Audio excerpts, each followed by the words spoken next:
સીતારામ. મરી મરીને જીવવું કે ડરી ડરીને જીવવું એના કરતાં મન ભરીને જીવવું સારું. મિત્રો, ઈશ્વરે આ જગતની અંદર માનવરૂપી દેહ આપણને આ એક જ વખત આપ્યો છે અને કદાચ આપણા પુણ્ય સારા હોય તો બીજી વખત આવશે કે નહીં એ પણ આપણને ખબર નથી. તો આ માનવ દેહનો ભરપૂર લાભ ઉઠાવી અને આ જિંદગી આપી છે તો એને મન ભરીને જીવી લેવું. કાલે આમ થશે, આજે આમ કરશું, કાલે આવું થવાનું છે, હવે આવું થશે, આવા ખોટા વિચારોના વમળમાં ફસાયા વિના આજના દિવસને માણી લેવો. 1 મિનિટ પછી શું થશે એની આપણને કાંઈ જ ખબર નથી. તો ખોટા કારણ વિનાની ચિંતા કરી ડરી ડરી અને શું કામ જીવવું જોઈએ? ઘણી વખત આપણે આ સમાજની અંદર ઈશ્વરે આપણને 3 જ વસ્તુ જીવનની અંદર જરૂરી આપી છે કે એક તો રહેવા માટે મકાન હોય, જ્યાં ભૂખ લાગે ત્યારે આપણને ભોજન પ્રાપ્ત થાય અને સૂઈએ ત્યારે નીંદર હોય. ઈશ્વરે આપણને આટલું આપી દીધું હોય પછી જીવનની અંદર સંતોષ આવી જવો જોઈએ. પછી એ આપણું નાનકડું અમથું મકાન હોય અને આપણે કોકના બંગલા જોઈ અને પાછો વિચાર કરીએ કે હવે આવડો બંગલો બનાવવો, એનાથી મોટું કોકનું ફાર્મ હાઉસ જોઈએ અને એવો વિચાર આવે કે હવે મારે આવું બનાવવું. ગાડી લીધી હોય અને પછી એવો વિચાર આવે કે બધા પ્લેનમાં છે, મારે હવે પ્લેન મારું ઘરનું ખરીદવું. મિત્રો, આ બધી ઈચ્છાઓ ક્યારેય આપણી પૂરી થતી નથી અને ઈચ્છાઓ ક્યારેય મરતી પણ નથી. ઈચ્છાઓ જીવનની અંદર જરૂરી છે, પરંતુ આપણા કિસ્મતની અંદર જે લખાયેલું છે અને એ લખેલું જ આપણને મળશે. એનાથી તલ જેટલું પણ વધારે આપણને પ્રાપ્ત થવાનું નથી. ભગવાનને ખબર છે આપણે શેની જરૂર છે, આપણે કેટલું આપણા માટે એણે નિર્ધારિત કરેલું છે અને આપણે કેટલાને લાયકાત ધરાવીએ છીએ. લાયકાત વિના કાંઈ પણ મળતું નથી. એક સામાન્ય પટાવાળાની નોકરી જોતી હોય તો ઘણી બધી ડિગ્રીઓ જોઈએ છે અને આપણે સાલું ભગવાનને એક શ્રીફળ માની અને કરોડો રૂપિયા માગી લઈએ છીએ. ઈશ્વરને ખબર છે આપણે તો માગ્યે જ રાખીએ છીએ, પણ આપણા માટે શું જરૂરી છે અને કેટલી આપણી લાયકાત છે એ પ્રમાણે ઈશ્વર આપશે. એટલે કાલની ચિંતા કર્યા વિના કાલે શું થશે, આનું શું થશે, આનું શું થશે, આવું કેમ કરશે, આમાં કેમ જીવવું, આ બધો જ વિચાર કર્યા વિના આજે ઈશ્વરે આપણને જે દિવસ ઉગાડ્યો છે એનો ધન્યવાદ માનવાનો. રાત્રે આપણે સૂતા હોઈએ ને ત્યારે ઈશ્વરની પ્રાર્થના કરી અને સૂઈએ અને ઉઠીએ એટલે એનો આભાર માનવાનો કે હે પ્રભુ, નાનકડા અમથા નિંદરરૂપી મૃત્યુમાંથી તેમને જાગૃત કરી અને બધી યાદશક્તિ પાછી આપી દીધી છે. લાખ લાખ તારો ધન્યવાદ. હવે હું મારું કાર્ય શરૂ કરીશ, એની અંદર તું મને સફળતા આપજે. વિશ્વાસ રાખજો, ઈશ્વર આપણને નિરાશ ક્યારેય કરશે નહીં અને આપણા દરેક કાર્યની અંદર ઈશ્વર સફળતા આપે જ છે. તો કારણ વિનાનું ડરવું નહીં અને ડરી ડરી અને મરી મરીને જીવવું એના કરતાં ઈશ્વરે આજે આપણને સરસ મજાની જિંદગી આપી છે, એની અંદર મન ભરીને જીવી લેવું સારું. પ્રશ્ન હવે થાય છે કે બેન, મન ભરીને કેમ જીવવું? ચિંતા, છોકરાઓની ચિંતા, ભણવાની ચિંતા, ટ્યુશનની ચિંતા, સારા એજ્યુકેશનની ચિંતા, મા બાપની ચિંતા, મોંઘવારીની ચિંતા. મિત્રો, આ જગતની અંદર માનવરૂપી દેહ એક એવો છે કે એને એકને જ સંતોષ નથી. બાકી ડાળીએ બેઠા ચકલાને પણ ઈશ્વર પડવા દેતો નથી અને એને પણ ભીખો રહેવા દેતો નથી. આપણા મનની અંદર જ્યારે વિચાર આવે કે ચાલ કૂતરાને રોટલી નાખી દઉં, એ બધો આપણો સંકેત નથી, ઈશ્વરનો સંકેત છે. આપણા દ્વારા ઈશ્વર એને પ્રાપ્તિ કરાવે છે, એમ આપણને પણ ઈશ્વર કાલનું આપી જ દેશે. જે કામ નથી કરતા એને આપે છે. ભોજન તો બધાને મળી જ જાય છે.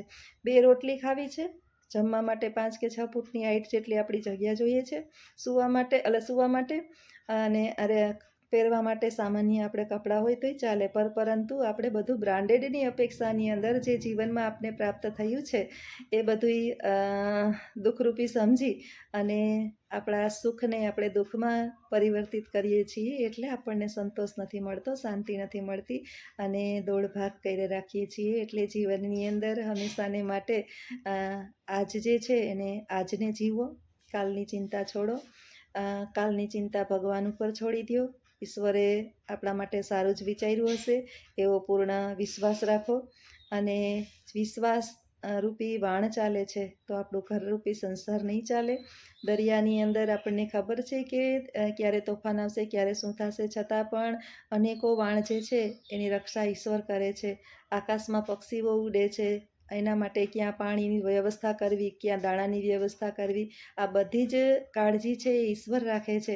એટલે કાલની વ્યથા, ખોટી વ્યર્થ ચિંતા કરવાને બદલે, ડરવાને બદલે, મરી મરીને જીવવાને બદલે મન ભરીને જીવો એટલે જીવન જીવવાની મજા આવશે. જો તમને પણ મારો આ વિચાર ગમ્યો હોય તો કમેન્ટ બોક્સની અંદર ચોક્કસ જણાવજો. આવજો. સીતારામ. સીતારામ. બધાઈને કંઈ કામ કરતા હોય ને આપણે તો હાથ રોકાયેલા હોય પણ મોઢું નવરું હોય, એટલે મોઢાને નવરું નહીં રાખવાનું. ઘણાય આપણે કહેતા હોય કે મને મંદિરે જવા માટે સમય મળતો નથી, ભજન કીર્તન કરવા માટે સમય મળતો નથી, હરિનું નામ લેવા માટે સમય મળતો નથી. તો એ સમય જે છે ને એ આપણે કામ કરતાં કરતાં ગોતી લેવાનો. સમય મળે નહીં, આપણે ગોતવાનો હોય. એટલે હું જ્યારે કાંઈ પણ કામ કરતી હોય ત્યારે થોડોક સમય ગોતી લઉં, એટલે એ બાને આપણે ભગવાનના નામ લેવાઈ જાય અને હરિભજન થઈ જાય. ભગવાન શ્રી કૃષ્ણ ભગવદ્ ગીતાની અંદર કહે છે કે સમય કોઈ પાસે છે જ નહીં અને સમય કોઈનોય છે નહીં, પણ જે સમયની સાથે ચાલતા શીખી જાય એનો સમય બની જાય. એટલે આપણે સમયની સાથે ચાલતા શીખી જવાનું અને સમયને ગમે ત્યાંથી શોધી લેવાનો. તો મેં તો નક્કી કર્યું કે જીવનની અંદર કામ કરતાં કરતાં હરિનું ભજન કરતું જવાનું અને કામ કરતું જવાનું. એટલે તમે જે બનાવો ને જે પણ કંઈ કરો ને એ પણ હરિનો પ્રસાદ બની જાય. તો મને યાદ આવ્યું કે હું સરસ મજાનું ભગવાનનું એક ભજન ગાઈ લઉં અને કીર્તન બોલી લઉં. સૌથી વધારે છે ને મને ભગવાન કૃષ્ણના પદ વધારે ગમે. એમાં નરસિંહ મહેતાએ રચેલા પદ તો બહુ જ સરસ છે, જગતની અંદર વિખ્યાત છે. પણ ક્યારેક ક્યારેક આપણા અંતર્મનમાંથી ઉત્પન્ન થાય ભગવાનના પદ, એ પણ આપણે ગાઈ શકીએ. હે સામરું દ્વારિકાના નાથ વિનવું, કૃષ્ણ કનૈયા કૃપાલ વિનવું. હું દ્વારિકાના નાથ વેલો, આવજે ગોપાલ. જય જય જય જસોદાના જયા, દેવકીના જયા, કૃષ્ણ કનૈયા વિનવું પ્રાણ યાધાર વેલો, આવજે મારા શ્યામ સમરું. દ્વારિકાના નાથ વિનવું, કૃષ્ણ કનૈયા કૃપાલ.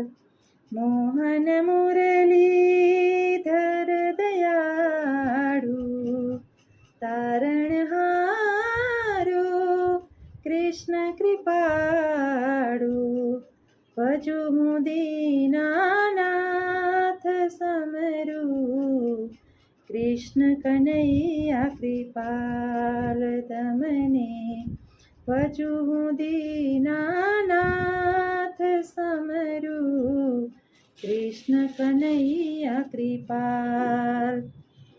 હે પરમેશ્વર પરમ કૃપાળુ, અંતર્યામી દેવ દયાળુ. મારી હુંડી સ્વીકારો ઘનશ્યામ સમરું, તમને કૃષ્ણ કૃપાળ. મારી હુંડી સ્વીકારો ઘનશ્યામ સમરું, તમને કૃષ્ણ કૃપાલ. દેવકીના છાયામાં જસોદાને ધાયવા, દેવકીના છાયામાં જસોદાને ધાયવા. જગના પાલનહાર સમરું, તમને કૃષ્ણ કૃપાળ. મારા તારણહાર ભગવાન ભજુ હું, તમને કૃષ્ણ કૃપાળ.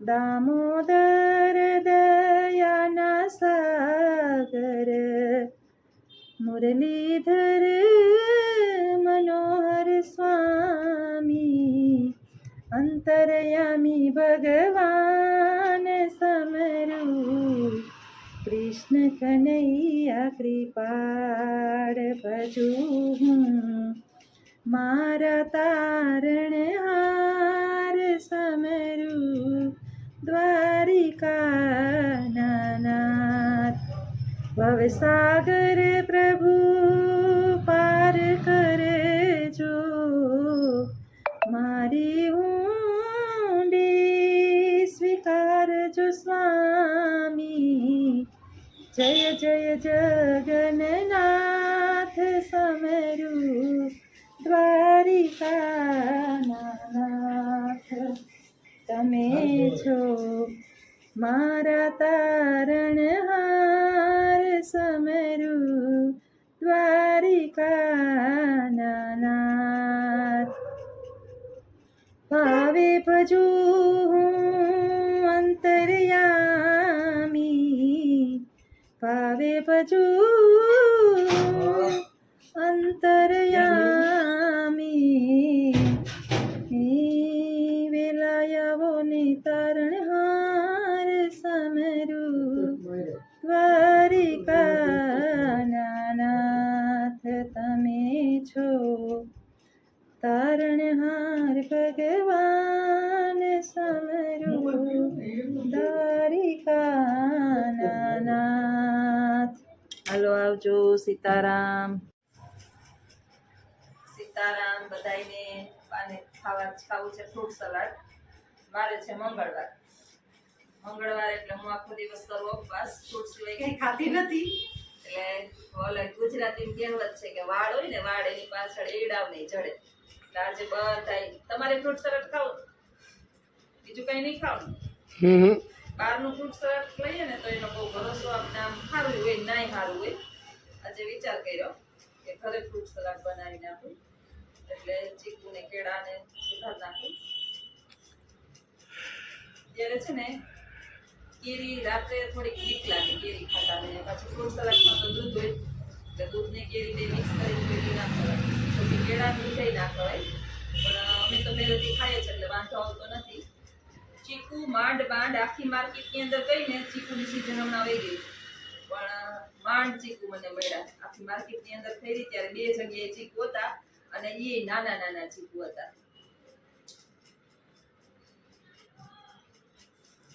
ખાવું ને ફ્રૂટ સલાડ ખાવું ને બાને ફ્રૂટ સલાડ હોય ને ઝીણું સુધાર દેવું એટલે વાંધો નહીં આવે જોવે છે શું કરે છે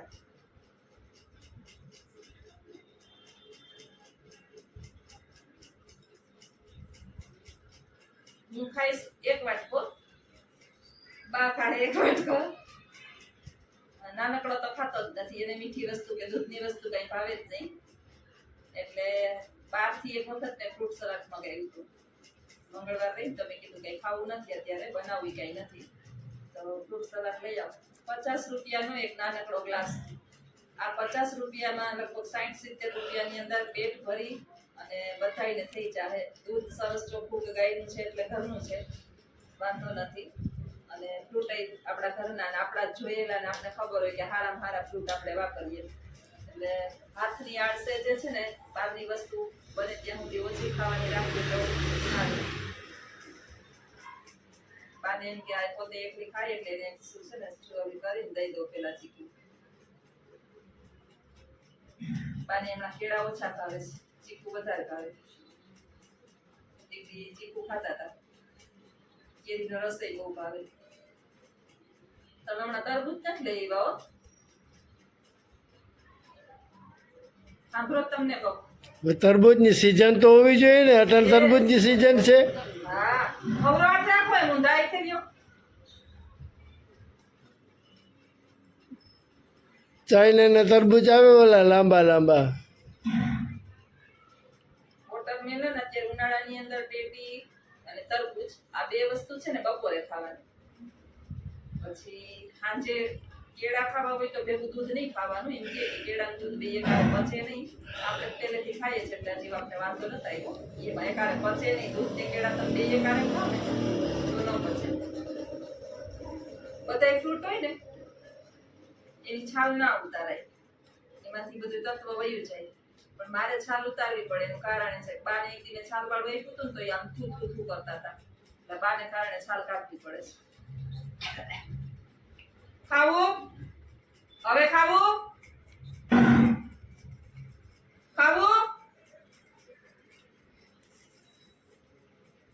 હા કે ના કાંઈ બોલતા નથી. જોઈએ હવે ખાવું હવે ખાવું.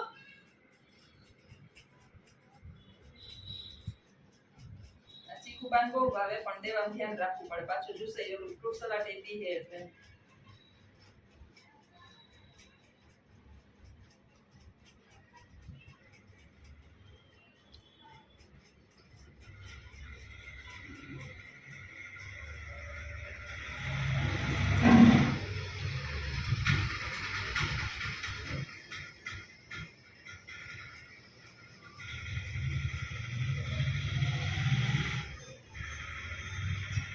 કેળા કેવડા કેવડા છે, સૌથી સસ્તા અત્યારે કેળા છે, 50 ના 2 કિલો. અને છે આવે છે સરસ કેળા અત્યારે. પછી તો 10 ના 2 કેળા થઈ ગયા હતા. ખાવું કેળું ખાવું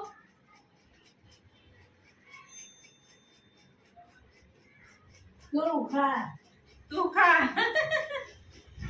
તારે પાસે જો કેવા ખબર છે તારા પપ્પા છે, તું ખા. આ બધાય આટલું બનાવું હો, ભલે મારા પપ્પા હોય.